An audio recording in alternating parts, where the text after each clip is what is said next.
নরসিংদীর রায়পুরায় ১৪ বছরের কিশোর শুভর রহস্যজনক মৃত্যু ঘিরে তীব্র চাঞ্চল্য সৃষ্টি হয়েছে। পরিবার অভিযোগ করছেন, শুভকে অপহরণ করে মুক্তিপণ দাবির পর হত্যা করা হয়েছে। ও শুভরে বাইরে তোমারে কেমবে করলো রে, আমার শিশুর কেমবে এমন কাম হাইন জ্বালা নিচে লাইতে সোমবারে দোকানতে বলে লুডি চুডি আমরা লইতাম না, হ্যাঁ বলে হ্যাঁ লুডি খাওয়াইছে, খাওয়াইয়া লুডি না খাইয়া হ্যাঁ বলে লইয়া গেছি গা কোনটা রই না কেউ তুইলা তৈ দে আর পাই না। এর ফলে একবার লাইতে আমরা গাড়ি লইয়া সোমবারে গেছি তো হারনের বাইর গিয়ে লই আইতাছি, ফোন করছে পরে কইছে লই আইতাছে। এরপরে গেছি পরে গিয়া দেখি সব এদের মানুষ গরু কিচ্ছু নাই ভাই, তালা তুলা লাগাই গেছি গা অন্ধকার। আর হগতে ককলে এরা তো দুইরা লই বাইতে জায়গা মানুষ মাইরালা পুরুষ লাশ বলে এরা চিনি দির পাইছে মোবাইলে হেরা ফিস উঠে ছবি ছাড়ছে পরে গিয়ে আমরা খোঁজ পাইছি। তাই আমার এতিম নাতি গুলান শেষ করছে, এতিমের উপরে কেমন শিশু বাচ্চার উপরে আমি বিচার চাই গো করলো।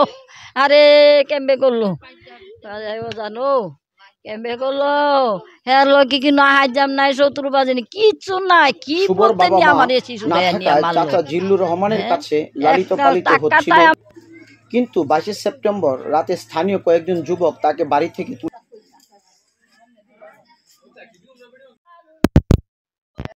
যে ছেলেটা ও আমার ভাতিজা, ও মা নাই বাবা নাই, ওরা আমি লালিত পালিত করি।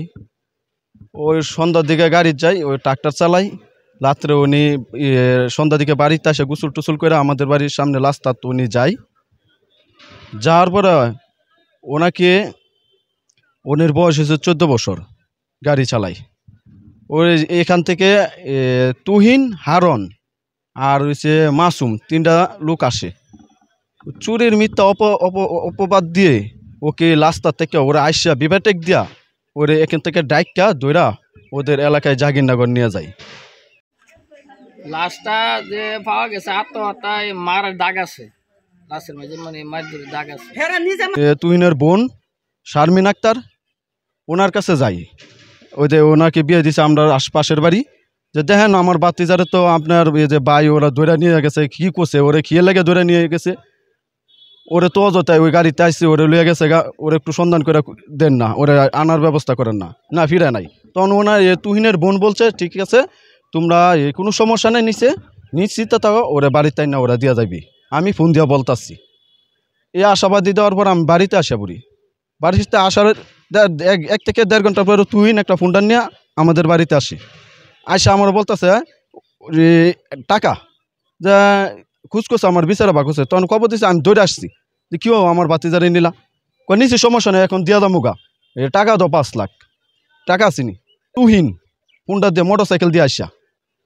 তখন আমি বলছি 5 লাখ, ওর মা নাই বাবা নাই, 5 লাখ টাকা করতে দিব, আমরা এত টাকা করতে দিব, যাও তুমি ওরে নিয়ে আসো, আমরা যতই পারি কিছু টাকা তোমার দেম না। পর আচ্ছা ঠিক আছে, ওরে ফোনটা দা বাড়িতে আসতেছি নিয়ে দিয়া যাইতাছি। দেওয়া যাওয়ার পরে রাত্রে আমরা আশাবাদী যে ওরে লুয়ে আইব দিয়া যাইব। তখন ওরা বাড়িতে নিয়ে ওরা আর আসে নাই, দিয়া যায় নাই। রাত্রে ওরা মায়েরা ওকে মায়েরা এই সিনিদি রেল স্টেশন চান্দেরকান্দি ওই জায়গায় নিয়ে ওরা ফালায়া থুয়া দেয়। ধন্যবাদ আপনাকে আমাকে সুন্দর একটি কোয়েশন করার জন্য। আমরা 23/9/2025 সকাল আনুমানিক 9টার দিকে শ্রীনিধি রেল মাস্টার সে আমাদেরকে জানা যে রেললাইনের পাশে একটি লাশ, অজ্ঞাতনামা একটি লাশ রেললাইনের পাশে 2টা প্ল্যাটফর্মের মাঝামাঝি পড়ে আছে।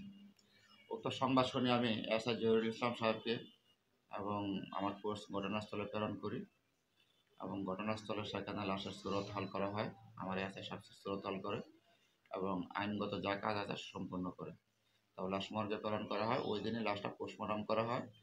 পোস্টমর্টম করার পরে লাশটার যেহেতু আমরা সন্ধ্যা পর্যন্ত কোনো পরিচয় পাচ্ছি না, পরিচয় না পাওয়াতে আমরা বেওয়ারিশ হিসাবেই ধরে নিলাম। তারপর রাত আনুমানিক 10:30টার দিকে জানতে পারলাম যে লাশটা আপনাদের মিডিয়ার মাধ্যমে ফেসবুকের মাধ্যমে লাশটা শনাক্ত হয়েছে। শনাক্ত হওয়ার পরে ওদের পরিবার আমার কাছে আসে, আমি ওদেরকে সার্বিক সহায়তা করি এবং গতকালকে আমি নিজেও ঘটনাস্থলে গেছি। ঘটনাস্থলে আশেপাশে দেখছি, এলাকার লোকের সাক্ষীটাকে নিলাম, কথা বললাম এলাকার লোকের সাথে। সবারই একটা ধারণা যে লাশটা এখানে যেখানে পড়ে আছে এখানে তাকে মারে নাই। লাশটা হয়তো অন্য জায়গা থেকে তারা হত্যা করে এই জায়গায় তারা ফেলে রাখছে লাশটাকে অন্যভাবে ডাইভার্ট করার জন্য। রেলের দুর্ঘটনা না, রেলের দুর্ঘটনা হলে এখানে আমাদের ক্রাইম সিনে অনেক আলামত থাকতো, তবে হত্যা না ওটা আমি এখন বলতে চাচ্ছি না, কারণ যেহেতু আমরা সুরতহাল করে আমরা ময়নাতদন্তের জন্য পাঠাচ্ছি। ময়নাতদন্ত রিপোর্ট না আসা পর্যন্ত আমি লাশটা বুঝা মানুষের একটা মিথ্যা প্রচার করার জন্য লাশটা লেয়ার দুর্ঘটনায় ও মানুষটা মারা গেছে এরকম একটা ওরা একটা প্ল্যান করে ওইখানে নিয়ে লাশটা ফালাই, ওকে নিয়ে ওই জায়গায় ফালাইছি রেল স্টেশনের কাছে, যাতে রেলের পরে দুষ্টা জায়গা বিচার চাই। ওদের বাড়িতে গেছি সকালে, যার পরে ওদের তালাবদ্ধ। আমার বাতিজারে মনে করেন প্রকাশ্য দোকানতে হেরা 3 জনে ধরে নিছে, তহিন আর হলো হারন আর হলো মাসুম, তো ধরে নিছে। আমি 1.5 ঘন্টা পরে আয়া 5 লক্ষ টাকা চাইছি, ওখানে হ্যাঁ আর 5 লক্ষ টাকার কথা আমরা কাছে বলছে না, আবার এই কথা হ্যাঁ হুমকিও দিয়ে গেছে, যদি টাকা টুকা চা কেউ লোকে যদি কস তো তোরে নিয়ে মারালাম। ও লাশটা পাইছি নিচে আমার বাখারনগরতে দইরা জাগিরনগরতে হ্যাঁ মাইরা নিয়া চিনি দি রেল স্টেশনের পাশে ফালাইছে। এটা আবার পুলিশ গিয়া দারগা গিয়া হেরা গিয়ে এটার আলামত আনছে, কীভাবে হ্যাঁ এই যে লেলে মেজে উঠাইছে এটার আলামত আনছে। হ্যাঁ, তখন এটা আবার হেরার লগে আমরা যোগাযোগ করছি, যোগাযোগ করার পরে এটা নিশ্চিত মার্ডার। আবার হেন লোকেরা বলছে হ্যাঁ এটা মাইরে এনে ফেলাইছে, এখানে কোনো লেলের কোনো ইয়া নাই, এটার মাঝে লেলের কিন্তু আলামতই নাই, হের কোসে হ্যাঁ মাইরে এনে ফেলাইছে। এখানে লোক পাঠাইছি, ওই আমার ভাই তো মনে করেন হ্যাঁ শত্রু, আমার কাছে সাদা তখন আমি লোক পাঠাইছি, আর বইনেরে পাঠাইছি, আর বইনের বাড়িছি, আর বইনের জামাইয়ের সাথে মালয়েশিয়া নিয়ে বলে আটকায় রাখা এরকম একটা অভিযোগ করছে, মারধর করে রেল লাইনে ফালাই দিচ্ছেন। অনেক ঘটনাটা হয়েছে, এই ঘটনার সাথে কি আপনাদের কোনো সম্পর্ক আছে কিনা? না এটা সম্পূর্ণ মিথ্যা কথা, বানানি মিথ্যা কথা। আমাদের উপরে অমনি মানুষে কত ক্লিপ মারে, হ্যাঁ এটা আপনি ভালো করে জানতে পারেন। ভালো ভালো সাংবাদিক ভাই হারুন ভাই, আমি আপনার সম্বন্ধে ভালো মন্দ সব জানি, আমার কথাটাও সেইটা না। বিষয়টা হইলো, আমার কথা হইলো এই ঘটনা, অন্যটা কি সেটা বিষয় না। এই ঘটনার সাথে আসলে তাদের আপনাদের যে জড়াইয়া পুরো ফ্যামিলির মধ্যে একজন লোক এই ঘটনা, এই বোনের শিশু আবুদা কে মারছে, এটা কি আমরা জানো? আমরা মতো ছেলের এই কাজ হইব? আচ্ছা, ওদিন কি চুরির দায় এই ছেলেকে আপনাদের বাড়িতে ধরে নেওয়া হয়েছিল নি? না, অসম্ভব।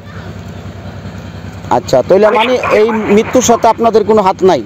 না, আমাদের কোনো হাত নাই।